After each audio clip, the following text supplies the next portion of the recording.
We are given the following geometric series, and what can you see? Well, we are given only two terms, and these two terms are not consecutive terms, which makes it way more difficult to calculate the constant ratio.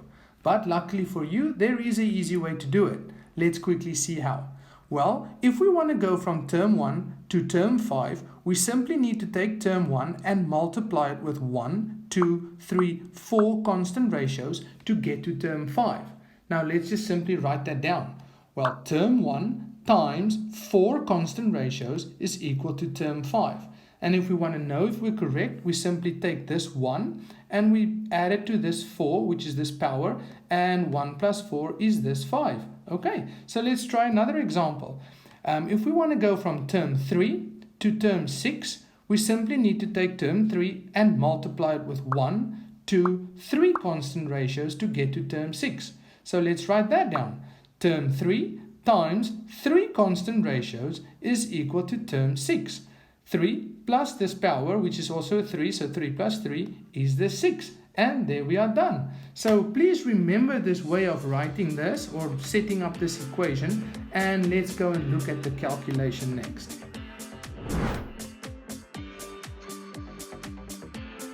Now let's look at an example to better understand the calculations. So here's the question. Find the general formula of the geometric sequence if term 3 is equal to 18 and term 7 is equal to 1458. So we want to find the general formula of a geometric sequence, and we are given two terms. But if we look at the series, this is what it looks like. We've got term 3, which is 18, and somewhere down the line we've got term 7, which is 1458. Now, as you can see, these are not consecutive terms, so it's not as easy to calculate the constant ratio. But we did see earlier in the lesson that it's also not that hard, so let's just quickly recap.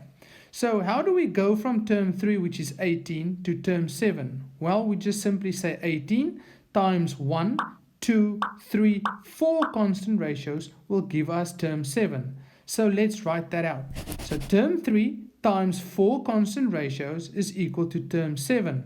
Now let's just do some substitution.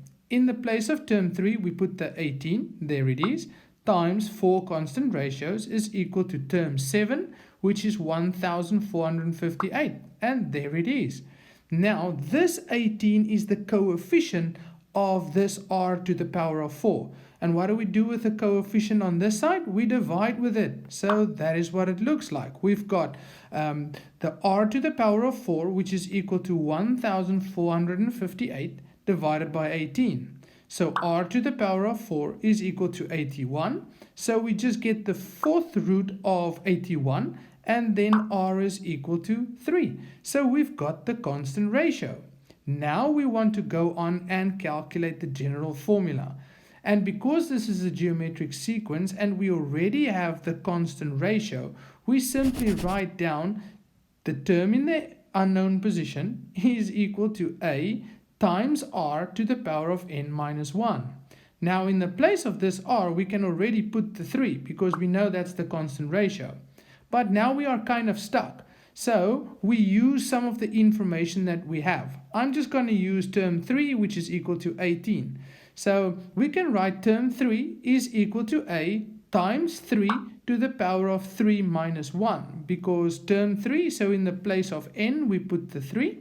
And now we can simply, in the place of t3, put 18, and there it is. So 18 is equal to a times 3 to the power of 2, because 3 minus 1 is a 2. This gives us 9, and this acts as the coefficient for this a. And what do we do with the coefficient again? We divide with it. So 18 divided by 9 is 2. So 2 is equal to a. And now we can just simply write out the formula. The term in the unknown position is equal to 2 times 3 to the power of n minus 1. And guess what? We also have term 1 already because a is term 1. And that's it for now. And hope to see you again next time.